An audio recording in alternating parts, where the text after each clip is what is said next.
have Kirk with us, but before we transition to the other topic, our second hour's topic, I would like just to share two comments. One is retired U.S. Army Lieutenant General, that would be a 3-star general, Michael Flynn, who directed the Defense Intelligence Agency.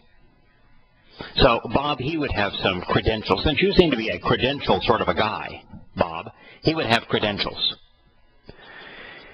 He said that this should not be a political issue. Gabbard has taken a very courageous stand in a party that just refuses to face reality. End quote. How about that? Them apples there, Bob. And then, of course, we have a decorated intelligence officer and a noted specialist on Islamic law. This would be a scholar, Bob, on Islamic law, Stephen Coughlin, who's authored the book Catastrophic Failure, Blindfolding America in the Face of Jihad.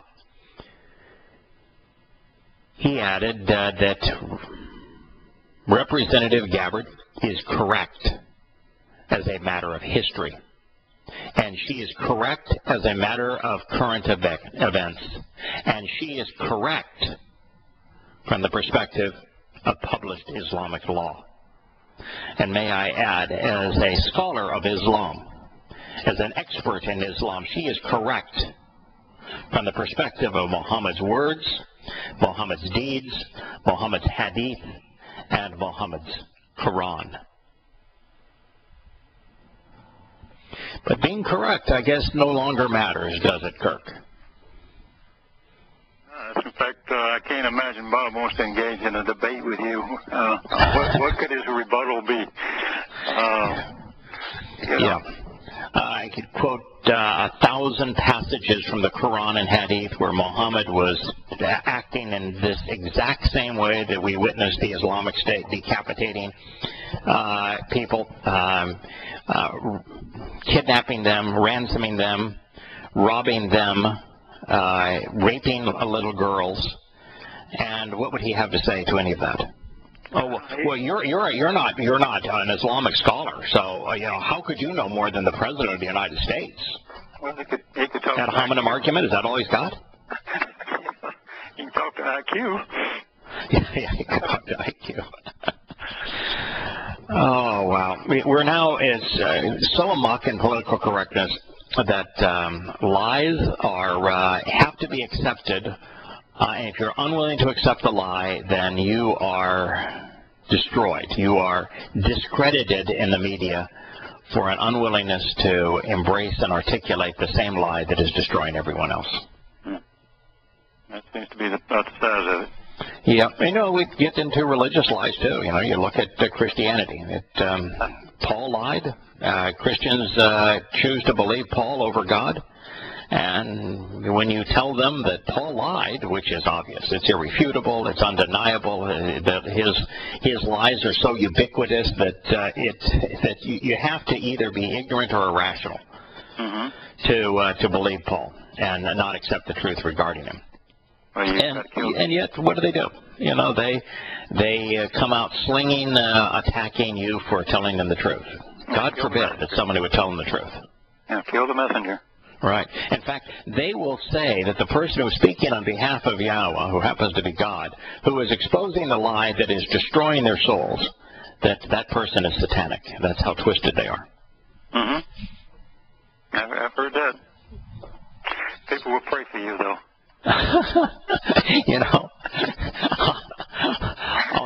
I'll take a pass on that.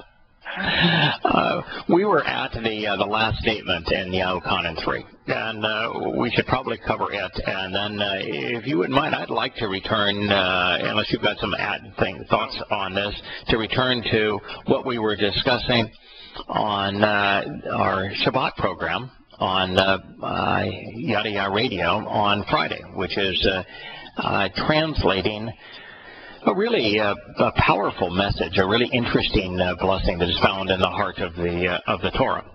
It's the one that is twisted in churches to be just utterly senseless in terms of the church view of it, but is really powerful when you understand what God actually conveyed to us. So here's the last statement of Yahowah 3. But whoever lives by truth. This was translated. Now, this is Yahshua speaking to Nicodemus. He did not speak English. He didn't speak Greek. The language that we're reading this in is Greek, and then we're translating it into English, which means it has been translated from Hebrew into Greek into English. So a lot is lost in that translation, as they say. But whoever lives by truth comes into the light in order that it may be seen plainly that what he has done is the work and is the work of and is taking place in close proximity to God.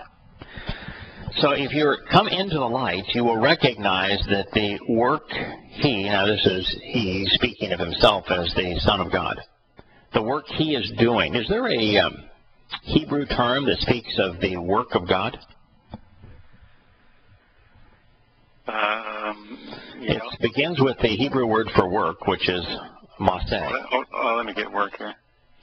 And so work is maseh, and God's name is Yahweh. And so the Hebrew name and title that describes the work of Yahweh, who happens to be God, is Maseh. Oh, yes. Which Christians have corrupted to Christ. I was looking for the Greek word ergon, or ergon. Yeah, well, ergon is one of three words for work, and one of the most prevalent. But masa is another Hebrew word for work. So he's describing himself, by the way, as he's doing the work of Yahweh here, and in Hebrew he would have used maseh, the work of Yahweh. And so if you are living by the truth, what does truth have to do with belief? Well, belief, nothing. Nothing. Yeah, nothing. If you don't know the truth, you have to believe. I mean, faith and belief are a substitute for knowing. And so knowing eliminates the need for faith and belief. So whoever lives by the truth, Yahweh tells us that his truth can be found in his Torah. So that's what he's talking about here. Comes into the light. The blessing that we're going to consider has Yahweh provide his light on our behalf.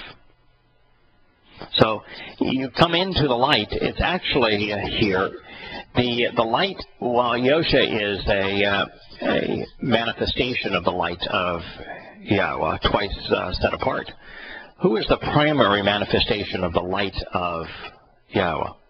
The Ruach Kodesh. All right, set apart spirit. And who was it that Yahshua was talking about early in Yahowah 3 about how you have to be born again and it has to be a spiritual rebirth, right? Right. The set apart spirit. So if you live by the truth, you don't come to life or the light through Yahshua. You come to the light and to life through the set apart spirit. Right. And that, what does she enable us to do? That it may be plainly seen, that it may be manifest, declared, clearly appear, become known.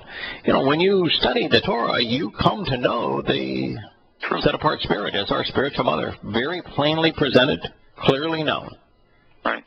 Manifest in our lives. Right. And you can see what she has done and see what he has done. Very clear. And all in very close proximity to God. You know, they're part of God. You know, set apart from him. And it's all so clear in the Torah. It's all so clear in the prophets and the Psalms. The only place it becomes convoluted is in Paul's letter, even in Yahshua's comments here. So long as your perspective is the Torah, prophets, and Psalms, so long as you know what they say, everything he said here was clear. It made the truth manifest. This was a commentary on what we have come to know in the Torah. And you have to come to the light. You have to want to. That's volitional as well. Yeah, absolutely. You know, it's choice one makes, not just pronounced upon you. You have to go to the light, basically. Yep. If you have to choose to live your life in proximity to the light, and the way that you do that is you choose to become part of the covenant. So here is a case of Christians writing down numbers. Was there in the when Yahowah wrote down his experiences with Yahusha? Mm-hmm. Did he author it by beginning with the words, "This is the gospel according to John"? No, there's no gospel. No, he didn't write gospel, did he? He didn't even write John, did he? I don't think so. No, because his name is Yahowah. Well, I'm sorry, of course. Yahweh is merciful. So his eyewitness account is not entitled the Book of John. It's not entitled the Gospel of John. It's not even entitled John. That's not even a book, it's a letter. Right, yeah, and it's not even entitled Yahowah because he didn't put his name on the top of it. No. So, it's and he was not trying to write Scripture to be part of a Christian New Testament, because there is no New Testament. And they had the Scripture. It was called the Torah. Yeah, that's what Yahusha was referring to. They were looking for a new one. That's right. He was affirming the existing Scriptures. So when he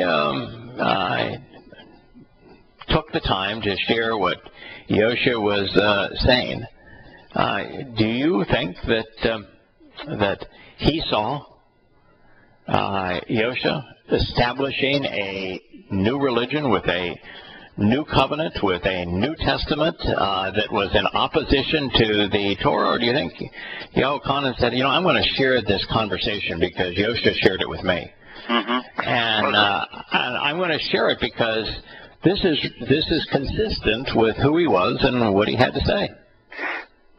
Yahweh is very detail-oriented. If he wanted a church, he would have mentioned it. He would have given you officers and an organization to do it, just like he gave the Ark.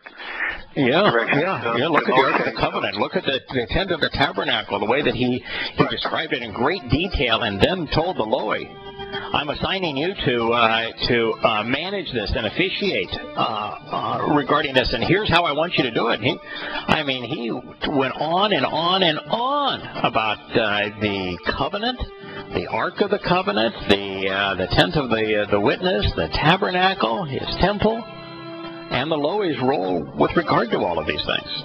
Never once mentions a church.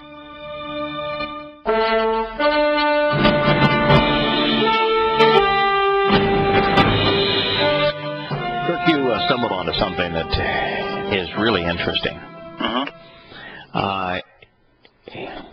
Yahusha, who is the actual name of the misnomer Christians call Jesus, doesn't tell us anything about a church. Doesn't use a word that's even remotely related to church. Doesn't establish a church. Doesn't name a church, and has nothing to say about such an organization. I mean, nothing. 100% of what is said about said organization comes from Paul. Now, you think that as you compare that in the Torah, prophets, and Psalms, particularly in the Torah, Yahusha establishes his covenant, and man, he has a lot to say about it. I mean, every aspect of it, how you participate, what is required, what is its sign, what does it mean, how long is it going to last, who can participate, how do you participate? And then he goes into his Moed Mikre, which is the path for his children to walk to him, and he tells us the story 4 different times in great detail, the specific timing, the specific events, and then he establishes this Ark of the Covenant and his tent of the witness, and later the temple, which he describes every dimension, every angle, every accoutrement, every detail of it, of these structures, and what each of the accoutrements in the structure mean: the table, the bread, the menorah, the 6+1 lampstand, and how it's embellished. And then he goes in and he's got just enormous amount of information about the priests, the Loi, and what their authority is is and is not, what the restrictions are, relative to sharing these things with his children. And yet, Christians think he established a church when he never even used the word and didn't say diddly squat about it. I mean, what a difference. Now go back to what you just said. How long will it last? Really?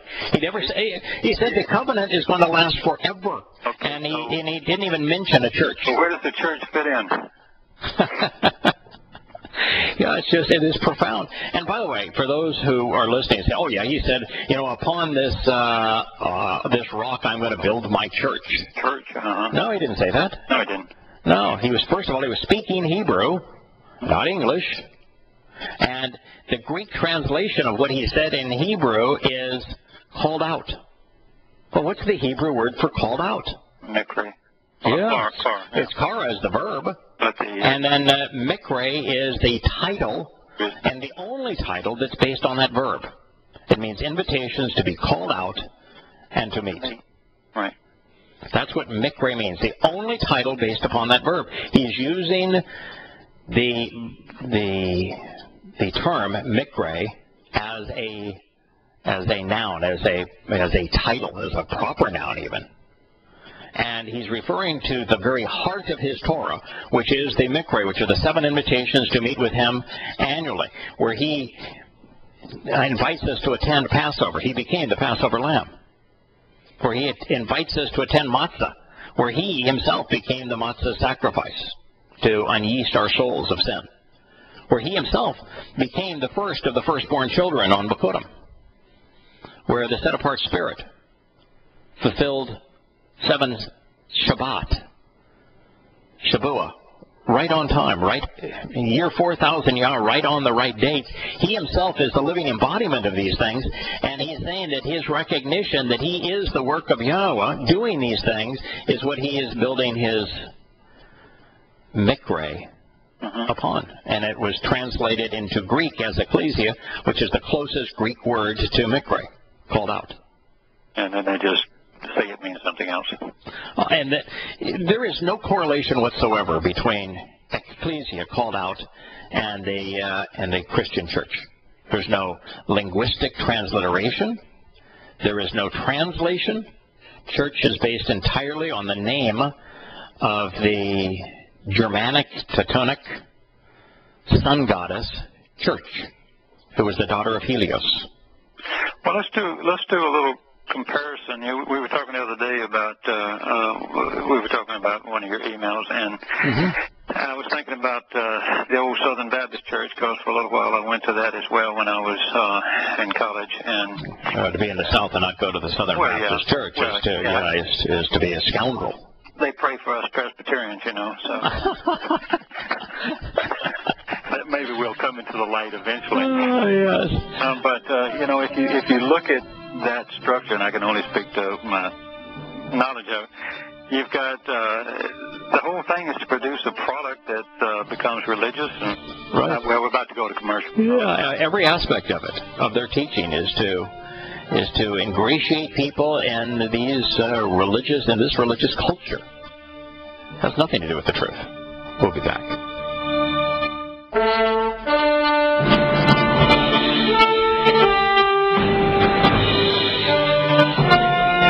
Shattering Myths. Kirk, you were going to tell us about the religious experience as being part of the Southern Baptist Church. Kind of interesting. They don't want you to dance. They don't want you to play cards. They don't want you to drink. So there's all sorts of rules. And I never once heard Yahweh or Yosha say you should not dance. As a matter of fact, the 7 invitations to meet with him, they're parties. Parties. So and by the way, we're constantly being told that those who attend are dancing. In his presence, and singing, by the way, in his presence. And then this idea that you can't drink alcohol. Last time I checked, the wine was on the menu. Wine's on the menu for Passover, and Yosha not only drank wine, but he made wine. Right, and I never saw anywhere in the Torah, Prophets, and Psalms where a deck of cards was mentioned. Like, you know, he tells you don't do Christmas, don't do Easter, don't do Sunday, don't do religion, which they do, but the things on their no list are not on God's no list. So you were saying you were a Southern Baptist. Well, yeah, they had at the time it was more motivated by the girls that were over there versus the girls at the Presbyterian church. But in all fairness, yes. but as you were talking about, you know, as you went through the list of the things about that Yahweh said, and then I was making some little notes as we were going. Mm-hmm. You know, you've got this Christians produce a product, and the product, of course, is the Christian person. Right. And the tenets are very simple, or you are indoctrinated, obviously, in Paul's doctrine to hate the Torah, and quite frankly, you become anti-Semitic to some level, because those are Jewish holidays, and you dislike them, right? They killed your Lord. Yeah, that's right. And then you. By the way, they didn't do that. It was the Romans that did that. And by the way, and also they killed his body, but also God can't die. So you know, you don't really have to worry about it if you're a Christian. God can't die. His body was sacrificed as the Passover lamb. His soul went into Sheol to fulfill Matzah. God is immortal. He can't die. And even if for some reason the immortal could die, it wasn't the Jews that did the deed. No. It was the Romans. No, and even if they instigated it, they didn't do it. So they didn't do it, right? Yeah. So you know, when you go through all the list of what, I can't find anything that's embraceable about this that Yosha or Yahuwah could say, yeah, that's pretty good. I mean, you can't. You're bowing down. You're worshiping on Sundays. Where do you find that in Yahuwah? No. I mean, where do you find Yahuwah bow down? Yeah. Where do you find Yahuwah engaged in a religious practice on Sundays? Or pray publicly. Where do you find Yahuwah pray publicly? Where do you find Yahuwah going to a church? Mm-hmm. Where do you find Yosha? I mean, going to a church. Yeah. Speaking of a church. Yeah. He doesn't. Well, based on the church and the sun gods and everything, they certainly had temples, that are comparable to the thing that we talk about today. Sure. So they're bound by all the social. Yeah. All the Greek and Roman temples were to the sun god. They were to Bacchus and Dionysus and Zeus and Apollo. They had plenty of churches back in the day, and Yosha didn't even go to them to condemn them. It's kind of like, I'm not going to go to Mecca to condemn the Islamic religion. Why would you go into the heart of evil? He didn't, and no. So if you're looking for him there, he ain't there. He ain't there. So without belaboring any list or anything, I mean, you just click them off in your head a little bit, and you go, they're probably going to be political as well. So it's a very social binding contract in the South. They don't ask you if you go to church; they ask you where you go to church. Right. Assumption is what's wrong with you if you don't. Right. Yeah. And politics is integrated with the religion in the South. It's part of the Bible Belt. So if you're thinking in terms of walking away and trying to hold on to this stuff, there's nothing to hold on to. I mean, forget the fact that you spend hours doing Paul, but even a cursory look at this is nothing to hold on to. No. It's because there is no, God does not have a church. No. In fact, he's wholly opposed to the very concept the church was based upon, which is to misrepresent what he had to say and to create something that is aligned with the Gentile religions. So he's wholly opposed to the very things that the Christians associate with him. It's interesting, too, they call it the Bible Belt, but the fact is that those who are carrying those books named after the Egyptian sun goddess, the Biblia, into the arena, the circle of the sun goddess church, disregard 3/4 of their said Bible, and even when it comes to the Christian New Testament, they disregard almost all of it because they have to disregard everything Yosha said and did because he was Torah observant. They had to change his name had to change his title, and they had to create an imaginary, illusionary figure disregarding everything, rejecting everything he had to say to create a Pauline religion. And why don't they call the religion Paulinity? Or just Baal. Or just Paulos. Yeah. Worship Baal with Paulos. Worship Satan with Paulos. Yeah. Become demon possessed like your pal Paulos. Mm-hmm. Yeah, but your observation is profound.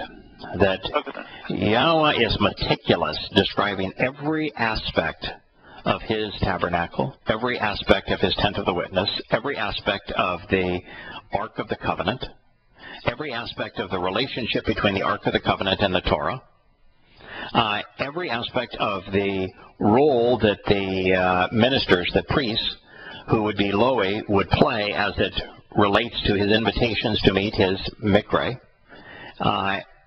Every aspect of this, including the covenant itself, is detailed. And it's just enormous amounts of information. And then Christians think that he disregarded all of that, even though he said those things would be eternal, for something that he spoke not a whit about, this church. Not a whit.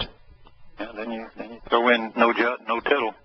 Yeah, no jot, no tittle of the Torah teaching is going to be changed or annulled so long as the heavens and earth exist. And he's got thousands upon thousands of yods and tittles describing the things that are important to him, his covenant, his Torah, his Ark of the Covenant, his tabernacle, his temple, the role that the Loe play, the invitations to meet the mikre.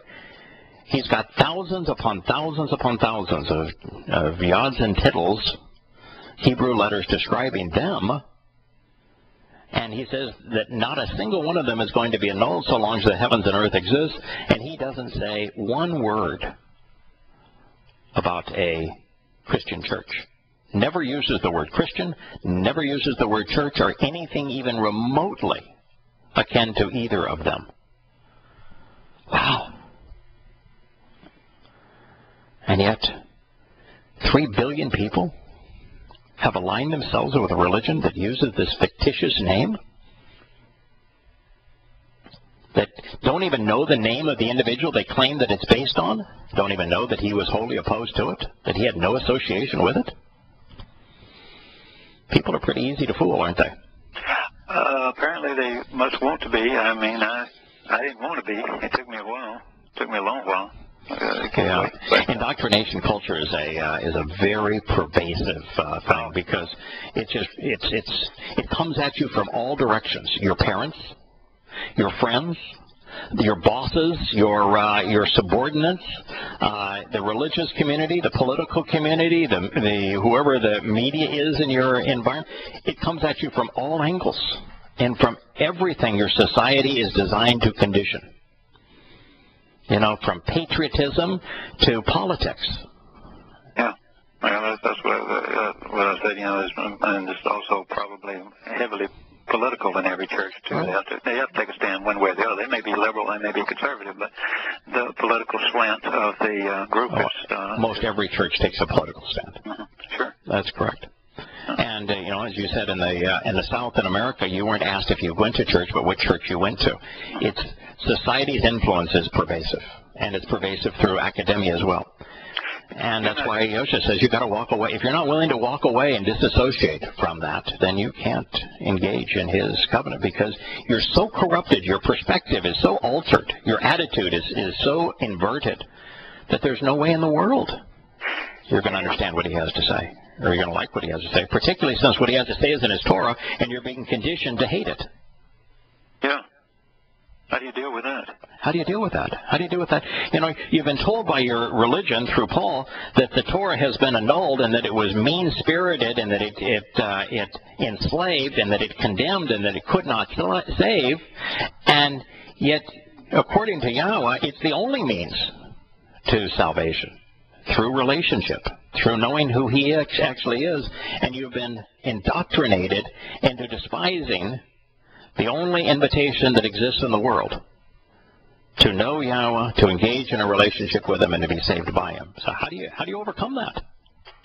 At some point you just have to find whatever the trigger was. You know, when we were talking the other day, you have to find what I think it was Frank and his daughter. I mean, whatever the trigger is, you have to, something has to go off in you and say, wait a minute, I can't take this anymore. There's something ain't right here. Because most of the people who hear this are looking. Right. So it takes something where you just dive into it and you say, wait a minute, that's not, and this is not, and this is not, and then you finally are overwhelmed with the fact that everything that you've grown to believe is wrong. Yeah. Which is a blow. Which is a terrible blow to you first. Yeah, for me it was, I came in two phases in this. I was one of those Presbyterians. And by the way, there were some cute Presbyterian girls. Yeah, I know. And by the way, I was a Presbyterian initially because of the girls that were part of the youth programs of the Presbyterian Church. And so I take offense if you criticizing our No. I was, you know. I know. I'm just kidding. But I was engaged as an evangelist, trained as an evangelist. I was the youngest ordained ruling elder in the Presbyterian Church. I gave the keynote speech at the National Assembly of the Presbyterian Church while I was a teenager, and I was really into it. And I went from being an evangelical Christian to an agnostic based upon the conflicts in Christianity. You know, how in the world could Yosha observe Passover and Christians replace it with Easter, which was a Babylonian religious holiday? You know, how could there be Christmas, which is the birthday of Dionysus and Bacchus? How was that possible? And what happened to the Shabbat with Sunday? Too many conflicts.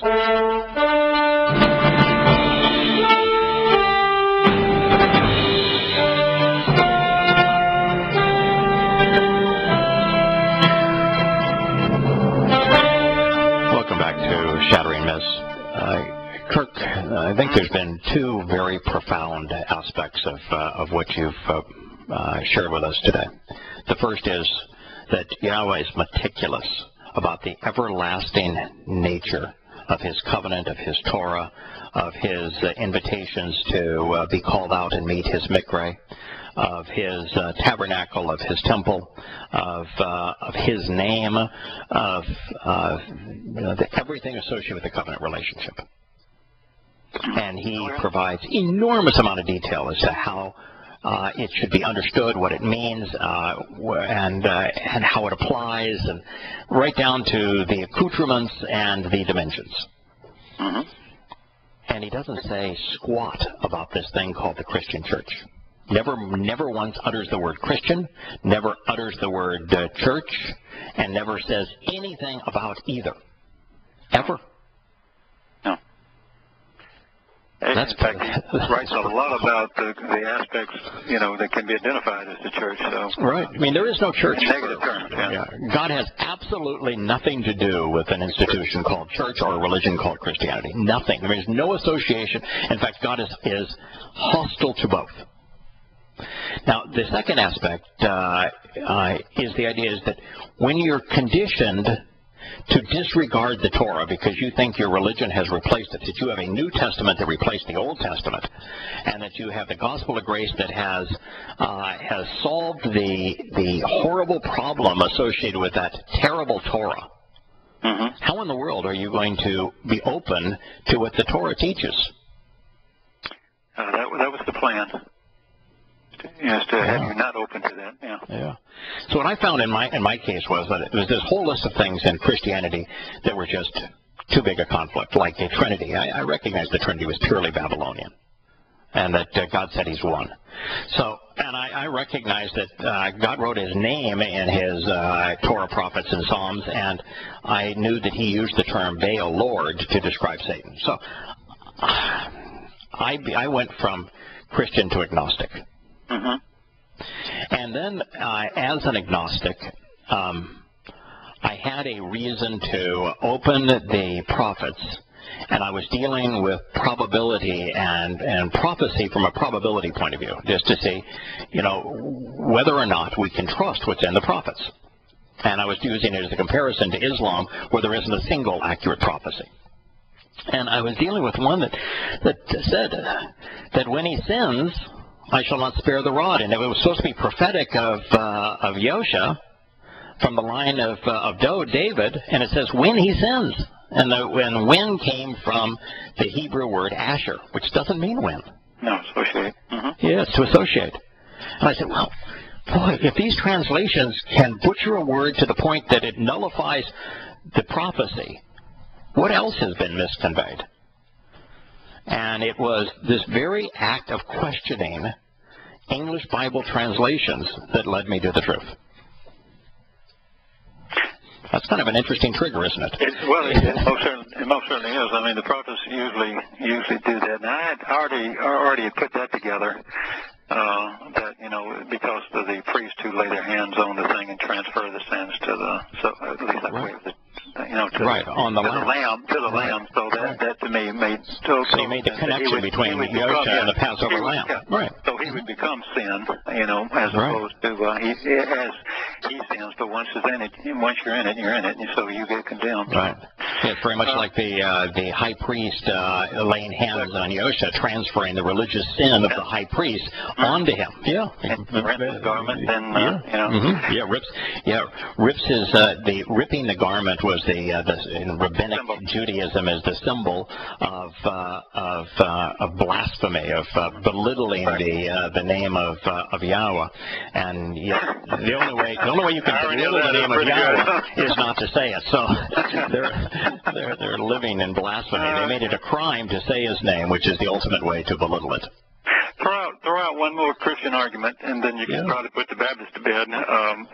Basically, they will defend their proposition on being a Christian because look at the wonderful product they produce, and by that they're usually referring to what I call do-goodism or good works and emotional response. My answer to this is very simply, you know, if you fall in love, and maybe you run around with everybody and you fall in love and then you all of a sudden turn around and become a good person, or you have a great emotional thing for that, or, you know, and even atheists give stuff, help other people, that's not an argument. You don't have to be a Christian to be that kind of product. That's correct. Yes. So if people are influenced by politics and religion and whatever it might be, it doesn't make the thing that influences them true. It's just a statement based on ad hominem on an individual.